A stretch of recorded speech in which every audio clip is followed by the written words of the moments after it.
ಹನ್ನೊಂದು 2 ದಿವಸ ಊಟ ಅಡುಗೆ ಮಾಡೋ ವ್ಯವಸ್ಥೆ ಮಾಡ್ತಾಯಿದ್ವಿ. ಹುಡುಗಿ ಅಚಾನಕ್ ಸ್ವಲ್ಪ ಮುಂದೋದ್ರು. ಏನಾಗುತ್ತೆ ಅನ್ನೋದ್ರೊಳಗಡೆ ಅದು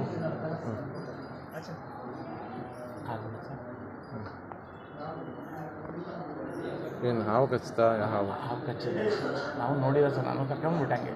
ನಾನೇನು ನೋಡಿಲ್ಲ, ಕರ್ಕೊಂಡು ಬಂದುಬಿಟ್ಟೆ ಸರ್ ನಾವು ಆಸ್ಪತ್ರೆಗೆ. ಈ ಹಾವು ಕಚ್ಚಿದ ಕೂಡಲೇ ಏನು ಮಾಡಿದ್ರಿ ನೀವು ಫಸ್ಟಲ್ಲಿ? ನಾನು ಬ್ಲಡನ್ನು ಬಾಯಿಗೆ ಹಾಕಿ ಹೇಳ್ದೆ ಫಸ್ಟ್ ನೀವು ವಿಷ ತೆಗೆದ್ರ? ಹೌದು ಸರ್. ಏನು ತಡ ಮಾಡಿದೆ, ವಿಷ ತೆಗೆದು ಸರ್. ಪಿನ್ ಮಾಡಿ ತಡ ಮಾಡಿದೆ, ವಿಷ ತೆಗೆದು ಬಾಯಿ ಹಾಕಿ. ಏನು ಯಾವ ಹಾವು ಅದು ಕಚ್ಚಿದ್ದು? ಅದು ನಾಗರಾಜ.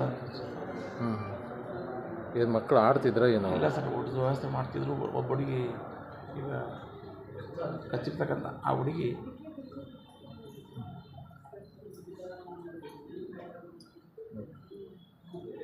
ನೀವು ಹೆಂಗಿದ್ರಿ ಈಗ? ನಾನು ಸರ್. ನಿಮ್ಮ ಹೆಸರು? ರವಿಶಂಕರ್.